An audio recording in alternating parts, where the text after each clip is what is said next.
Selam dostlar. Heavy TV ekranlarına hepiniz hoş geldiniz. Bu videoda sizlere Resident Evil hikayesinin başlangıç dönemlerine ait bir karakter olan Forrest Spare'ın hikayesini anlatacağım. Benzer bir şekilde birçok karakterin hikayesini sizlere aktarıyorum. O listede yer alan diğer karakterlerin hikayelerini de sağ üstteki linkten izleyebilirsiniz. Forrest karakterine ilk oyunun hikayesinde karşılaşıyoruz. Forrest kimdir, hikayesi nedir sizlere aktarmak istedim.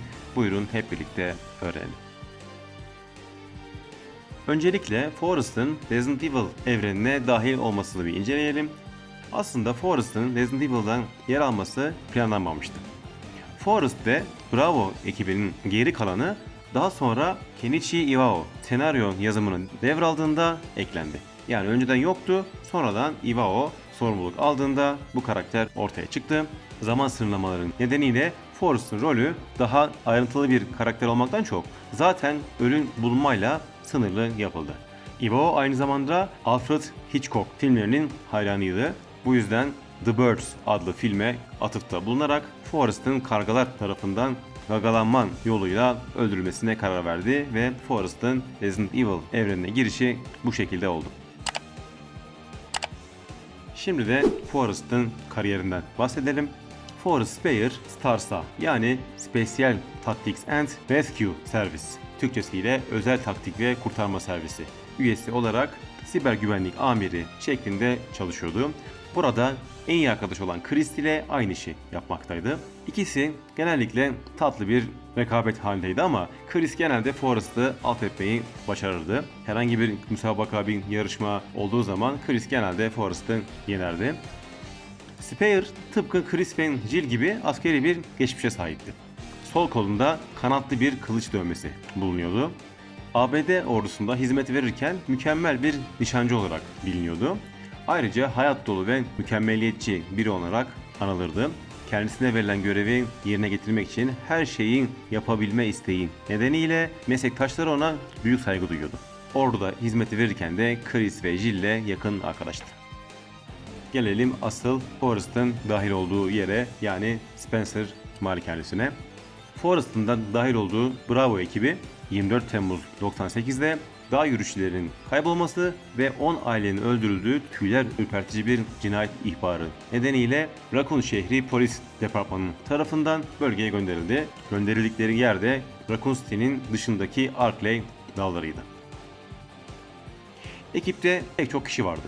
Aralarında Enrico Marini, Richard Aiken, Rebecca Chambers gibi pek çok isim bulunuyordu. Bu kişilerin hikayelerini sizlere aktarmıştım. Açıklama kısmında var. Oradan izleyebilirsiniz.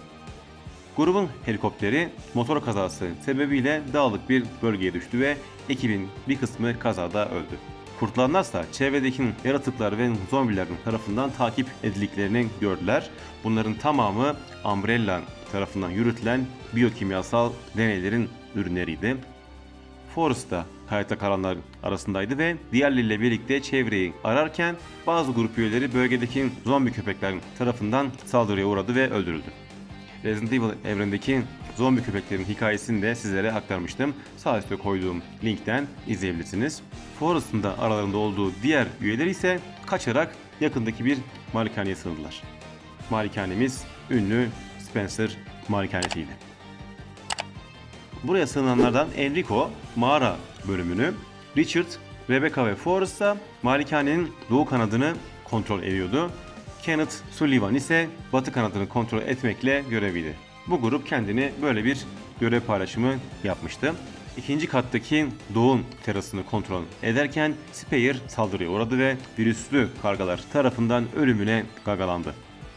Saldırının ardından Spare enfekte oldu ve bilincini kaybetti. İlk oyunda oynadığımız karakter olarak onu bulduğumuzda zombi olarak bulduk. Oyunda Chris ile oynuyorsak onu bulduktan sonra biraz daha ilerlersek uyanıp bize saldırmaya başlıyor. Eğer Jill ile oynuyorsak Barry ile onu buluyoruz ve bir sinematik devreye giriyor. Forrest'ın en sevdiği silah olan bomba atarı, yani granate launcher'ı Forrest'ın cesedinin olduğu yerde buluyoruz ve silahı buraya geldiğimizde elde edebiliyoruz. Chris ile bu silahı elde etme şansımız yok. Oyundaki hikaye böyle yazılmış. Bununla birlikte Forest ile ilgili ek öğeler de mevcut. Ek bir mod bulunuyor. HD Remaster sürümünde oyunun normal veya zor olarak bitirdiğimizde açılan One Dangerous Zombie modunda malikanede Forrest'ın zombi hali dolaşmaktadır. Bu modda Forrest üzerinde el bombasının sarılı bir yelekle dolaşıyor. Her ne olursa olsun ona ne kadar uzaktan vurursak vuralım, eğer onu öldürürsek bu modda biz de ölüyoruz. Yani üstündeki bombalar patlıyor ve biz de ölüyoruz. Böyle bir mod getirmişler. Bu modda Forrest birkaç odada karşımıza çıkıyor. Plant 42 ile savaşıp miğfer anahtarı ile döndüğümüzde ise Forrest kayboluyor. Evet dostlar, bu videoda sizlere Forrest Spare'ın hikayesini aktardık. Umarım faydalı olmuştur ve beğenmişsinizdir. Videonun başında da söyledim, karakterlerin oyunlardaki hikayelerine dair bu tür videolar çekiyorum. Diğer Resident Evil karakterlerin hikayelerini de açıklama kısmına koydum. Oradan izleyebilirsiniz. Merak ettiğiniz diğer hikayeleri de görebilirsiniz. Destek olmak adına Heavy TV kanalımıza abone olmayı ve videomuzu beğenmeyi lütfen unutmayın. Diğer videolarda ve hikayelerde tekrar görüşüyoruz. Şimdilik hoşça kalın.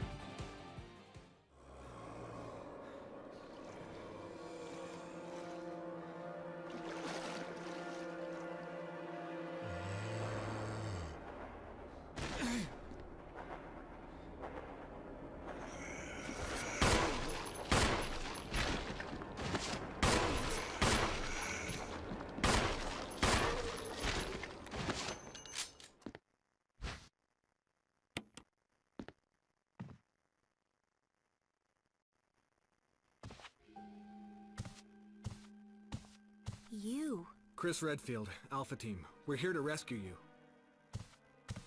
Richard, what the hell happened to you? Chris, this place... Get your team out of here. Demons everywhere. Don't talk. He seems to have been bitten by a poisonous snake, but the size of the bite mark is huge.